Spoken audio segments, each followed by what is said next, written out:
So, students, we will continue this poem, Animals, composed by Walt Whitman. I told you that in this poem, Walt Whitman finds that animals are better than humans. Animals are peaceful, they are not greedy like humans.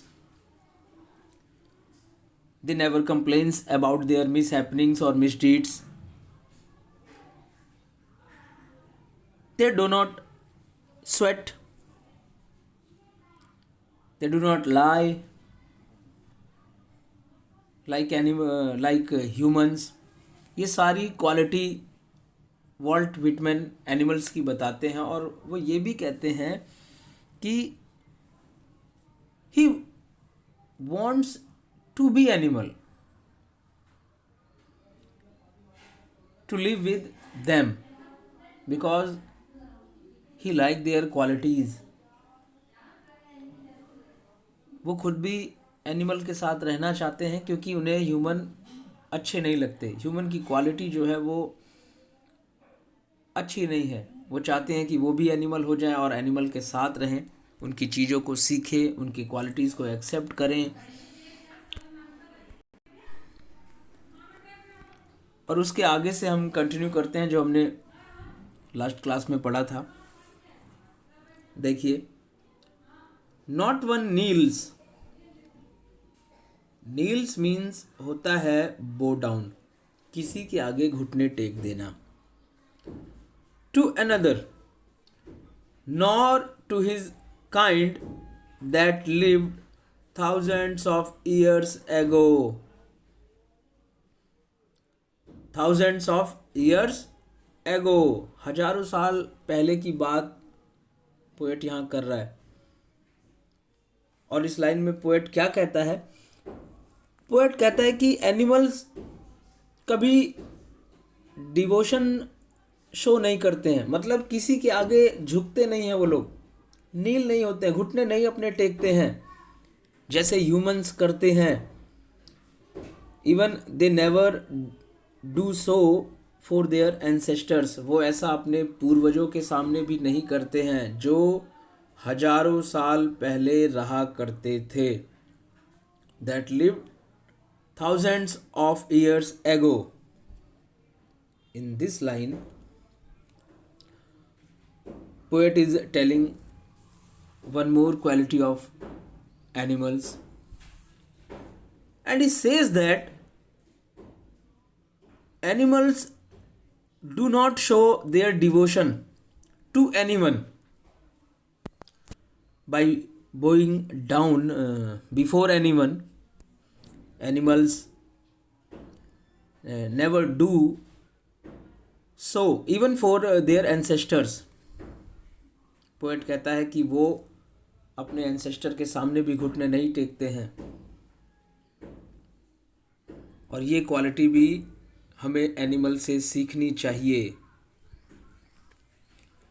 Next, not one is respectable और unhappy.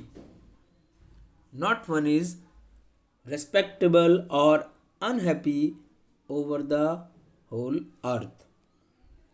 Here poet says that no one among them is more respectable or important as we have in human society. Here यहाँ poet कहता है कि जो animals की society है, they all are equal. They all are equal. वहाँ पे किसी को कम और किसी को ज़्यादा रिस्पेक्ट नहीं मिलती है, सबको इक्वल रिस्पेक्ट मिलती है. लेकिन ह्यूमन सोसाइटी में ऐसा नहीं है. ह्यूमन सोसाइटी में ऐसा बिल्कुल भी नहीं है. The richer person is given more respect, या he is more respectable than the ordinary human beings. Human की सोसाइटी में जिसके पास ज़्यादा पैसा है उसको ज़्यादा रेस्पेक्ट मिलती है. लेकिन एनिमल की सोसाइटी में क्या है? एनिमल की सोसाइटी में every animal is equal. Every animal is equal and animals are equally respectable in their society. यहाँ पर किसी का जो रिस्पेक्ट है वो ज़्यादा नहीं है, कम नहीं है, सब इक्वल हैं. Next line. So they show their relations to me and I accept them. So they show their relations to me and I accept them. Here poet says that animals are more honest in showing their relations with other animals. यहाँ भी poet उनकी quality बताता है कि animals अपने relationship को लेकर बहुत ही ऑनेस्ट रहते हैं. ऑनेस्ट का मतलब बच्चों हम लोग जानते हैं कि एनिमल्स अपने फूड के लिए एनिमल्स को ही खा लेते हैं, लेकिन वो इसे छिपाते भी नहीं हैं. वो रिलेशनशिप को ओपन रखते हैं कि मुझे इसे खाना है तो मैं इसे खाऊंगा. इसीलिए पोएट बताता है कि they are more honest than humans, because animals never hide their enmity with the other animals. And he further accepts the fact. I accept. I means poet accept करता है. He accepts the fact that animals are true towards one another. एक दूसरे के प्रति animals true रहते हैं, humans की तरह नहीं है कि होता कुछ है और दिखाते कुछ हैं. Where as human beings show that, human अक्सर ऐसा शो करता है that they are nice and friendly in relation with others, but the reality is very much different from this. लेकिन जो रियलिटी होती है वो बहुत अलग होती है इससे. वो आपको दिखाएंगे कि आपके दोस्त हैं, बहुत अच्छा आपसे रिलेशनशिप है, लेकिन जब भी उनको मौका मिलेगा तो वो धोखा दे जाते हैं, चीट कर जाते हैं. तो इसीलिए पोएट भी कहता है कि एनिमल्स इन मामलों में भी ह्यूमन से बहुत अच्छे हैं. Next. They bring me tokens of my self. They bring me tokens of myself. They means animals, bring means लाना, tokens means sign or mark, symbol of myself.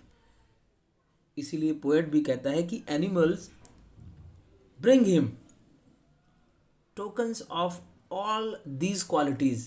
और पोएट को लगता है कि ये सारी क्वालिटीज़ एनिमल से उसे सीखने को मिलती है. दे एवेंस मीन्स होता है टू शो क्लियरली, दिखाना, रिवील करना. Evinces means to show clearly. They evinces them plainly in their possession. Possession means ownership. They means again here animals. They evinces them plainly in their possession. जो बात मैंने अभी आपको बताई कि animals अपनी जो उनकी दुश्मनी होती है उसे छिपाते भी नहीं हैं, उसे वो बताते हैं कि कौन किसको खाएगा. ये जंगल में रूल फिक्स हैं और यही चलता हुआ आ रहा है. इसीलिए वो अपने रिलेशनशिप में भी बनावटीपन नहीं रखते हैं. Here poet wants to say that animal use other animal as their food. जैसे हमें पता है बच्चों की एनिमल दूसरे एनिमल को ही खाता है and they never try to hide this. और वो इसे छुपाने की कोशिश भी नहीं करते हैं. They clearly show it. ये सबको बता देते हैं, सबको पता भी है कि कौन किसको खाएगा. इसीलिए पोएट कहता भी है कि they evinces them plainly in their possessions. It means that they never try to hide this fact, this reality of their world, कि उनके जो वर्ल्ड में जो रूल जो रेगुलेशन बने हुए हैं रिलेशनशिप के, वो एक से रहते हैं, कांस्टेंट ही रहते हैं। इसीलिए पोएट कहता है कि ये क्वालिटी भी हमें एनिमल से सीखनी चाहिए। इसीलिए पोएट यहाँ कह रहा है कि they bring me tokens of my self. ये सारी क्वालिटी जो हैं एनिमल्स की बहुत अच्छी हैं, we have to learn it. अब आगे देखते हैं। I wonder, I wonder, wonder means surprise. I wonder, I means poet, wonder means surprise. I wonder means poet wonders, poet surprises, वो उसे वंडर होता है, पोएट को सरप्राइज होता है। Where they get those tokens, tokens means good qualities of animals. यहाँ poet एक question करता है क्योंकि उसे बहुत आश्चर्य हो रहा है। Poet wonders that from where they means animals, from where the animals got those good qualities of life. In this line poet wonders, poet को आश्चर्य होता है, एंड ही आस्क्स हिमसेल्फ, वो अपने आप से पूछता है कि I wonder means he wonders that from where the animals got all those good qualities, कि वो सारी क्वालिटीज़ लाते कहाँ से हैं। मुझे आश्चर्य होता है, इतने सारे जो क्वालिटीज़ उनके अंदर हैं, मुझे आश्चर्य होता है कि कहाँ से लाते हैं वो सब, कहाँ से सीखते हैं कि ह्यूमंस तक ये पहुँच नहीं पाती।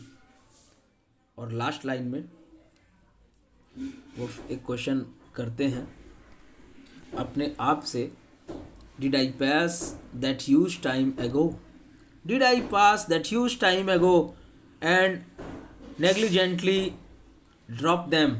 नेग्लिजेंटली मीन्स होता है केयरलेसली, लापरवाही से। Here poet questions himself that where his good qualities are gone, कि जो पोएट की ह्यूमन बींग्स की अपनी क्वालिटीज़ हैं वो कहाँ चली गई हैं। Did I pass that huge time एगो, क्या मैंने उन गुड क्वालिटीज़ को काफ़ी समय पहले ही छोड़ दिया, भूल गए या खो गई, कहाँ चली गई। And negligently drop them, did he left them और had carelessly lost them somewhere. Poet यही क्वेश्चन करता है कि क्या वो खो गई या कहीं केयरलेसली, लापरवाही से कहीं पीछे छूट गई हैं। क्योंकि हमारी सोसाइटी जिस तरीके की हो गई है, हमारी सोसाइटी में रहना मुश्किल हो गया है, लोग पहले से बदतर होते चले जा रहे हैं, उनकी सोच, उनकी क्वालिटीज़, उनका जो लेवल है वो गिरता चला जा रहा है। आज ह्यूमन दूसरे ह्यूमन का ही दुश्मन बना हुआ है, नीचा दिखाने की कोशिश करता है। हमें एनिमल से इन क्वालिटीज़ को एक्सेप्ट करना चाहिए। अगर हम किसी को दुश्मन समझते हैं तो वो क्लियरली हमें शो भी करना चाहिए। हमें ये नहीं दिखाना चाहिए कि हम उसके दोस्त हैं और बाद में उसी को धोखा दे दें। तो ये सारी क्वालिटी जो पोएट एनिमल्स में देखता है, वो चाहता है कि ये सब ह्यूमन बींग्स में भी आए, और इसीलिए वो चाहता है कि वो एनिमल बन जाए और एनिमल बनकर उनकी दुनिया में ही रहे, क्योंकि ह्यूमन बींग्स रहने लायक नहीं है। इसी के साथ बच्चों ये पोएम भी आपकी कंप्लीट होती है। इसको वीडियो को बार बार देखना और सुनना, ताकि सारी लाइन, उनका मतलब आपके माइंड में अच्छे से रहे। Thank you.